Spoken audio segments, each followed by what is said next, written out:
नमस्कार, हरियाणा भारत में स्वागत है आपका। मैं हूं आपके साथ कुलदीप सिंह पठानिया। खबरों को विस्तार से जानते हैं, लेकिन उससे पहले नजर इस वक्त की हेडलाइंस पर। सीएम को काले झंडे दिखाने के मामले में अंबाला एसपी पर गिरी गाज। सरकार ने तुरंत प्रभाव से एसपी को हटाया। डिप्टी सीएम दुष्यंत चौटाला ने सरकार और किसानों के बीच की मध्यस्थता की बात। कहा, सरकार और किसानों के बीच बातचीत से ही निकलेगा हल। पीएम मोदी ने किसानों से किया अटल संवाद। विपक्ष पर लगाया किसानों को गुमराह करने का आरोप। केंद्रीय मंत्री पीयूष गोयल ने विपक्ष पर लगाया आरोप। कहा, किसान भाइयों को भ्रमित करने की जा रही है कोशिश। और नगर निगम चुनाव से कांग्रेस को लगा बड़ा झटका। प्रदेश प्रवक्ता रंजीता मेहता ने कांग्रेस का छोड़ भाजपा का दामन थामा। और अब खबरें विस्तार से। सीएम मनोहर लाल को काले झंडे दिखाने और रास्ता रोकने पर कार्रवाई की गाज अब अंबाला के एसपी पर गिरी है।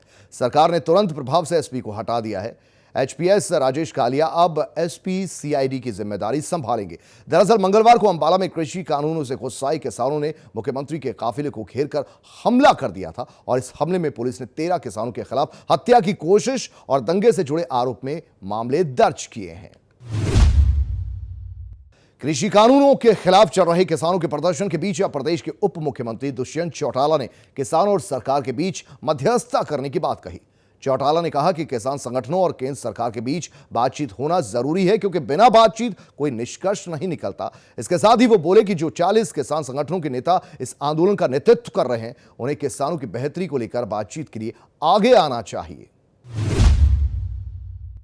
कृषि कानूनों के खिलाफ किसानों का आंदोलन पिछले 1 महीने से जारी है और इसी बीच प्रधानमंत्री नरेंद्र मोदी कई राज्यों के किसानों से बातचीत कर रहे हैं। पीएम मोदी ने विपक्ष पर किसानों के नाम पर राजनीति करने का आरोप भी लगाया और कहा कि हमारी सरकार उनसे भी बात करने को तैयार है जो बिल का विरोध कर रहे हैं, लेकिन तथ्यों के आधार पर चर्चा होनी चाहिए। सिर्फ आत्मनिर्भर किसान के आत्मनिर्भर ही भारत को वो बना सकता है। जो लोग कई सालों से सरकार में रहे, उन्होंने किसानों को उनके हाल पर छोड़ क्यों दिया, यह सवाल भी दागा प्रधानमंत्री नरेंद्र मोदी ने।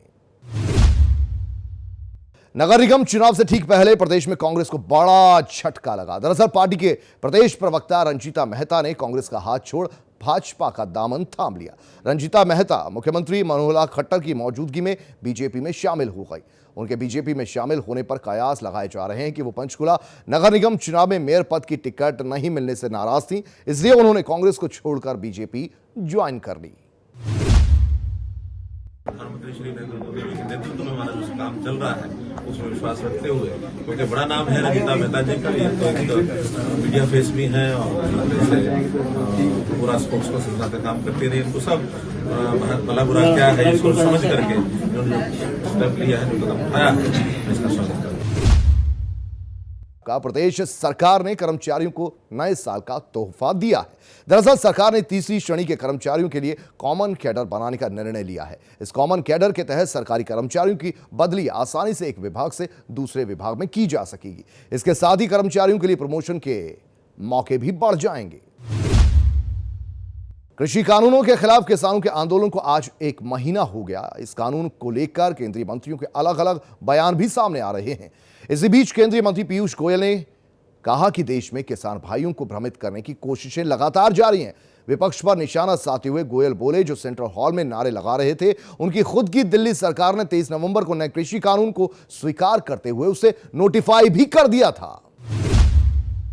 जैसा माननीय प्रधानमंत्री जी ने कहा कि हमारे किसान भाई बहनों को भ्रमित करने की कोशिश की जा रही है, राजनीतिकरण करने की कोशिश की जा रही है और जो व्यक्ति सेंट्रल हॉल में नारे लगा रहे थे, उनकी खुद की दिल्ली की सरकार ने 23 नवंबर को इसी नए कृषि कानून को स्वीकार करते हुए उसको नोटिफाई किया। तो मैं समझता हूं पूरे देश ने देखा है ये किस प्रकार के राजनेता है और किस प्रकार की ओछी राजनीति है। कृषि कानून के खिलाफ किसान आंदोलन को 1 महीना हो गया। जहां एक और सरकार ने किसानों को बातचीत का प्रस्ताव भेजा है, वहीं किसान फिलहाल बातचीत के मूड में नजर नहीं आ रहे। इसी बीच किसान संगठनों ने प्रदेश में बीते दिन से 3 दिन के लिए सभी टोल फ्री करने का ऐलान किया है। किसान संगठनों के टोल फ्री के ऐलान करने के बाद टोल प्लाजाओं पर भारी पुलिस बल तैनात कर दिया गया है। हम टोल फ्री किसान आंदोलन का आह्वान था। अब 25, 26, 27 को टोल का फ्री करना 3 दिन अड़े रहेंगे। और हम रिक्वेस्ट करते हैं सरकार से, आग मोदी ने 40 किसान मर लिए और इनका अब तक कोई लेन देन नहीं, ना कोई न्यूकंदा मर गया गलत मरे, कोई सरकार ऐसा जवाब नहीं दी। सरकार तो अपनी कुर्सी बचाने के मारे आपस में पार्टी करना चाहे। माँ जोड़ी किसानों न्यू को जब सारे भाई एक रहो कि जब काम ना हो, ये सरकार तो आनी जानी चीज़ है।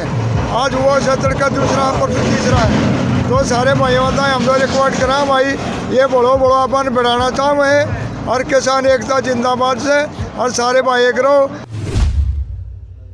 किसानों के समर्थन को प्रदेश में बीजेपी और जेजेपी नेताओं का दरअसल विरोध हो रहा है। इसी सिलसिले में किसानों ने जेजेपी नेता और राज्य मंत्री अनूप धानक के आवास का घेराव किया।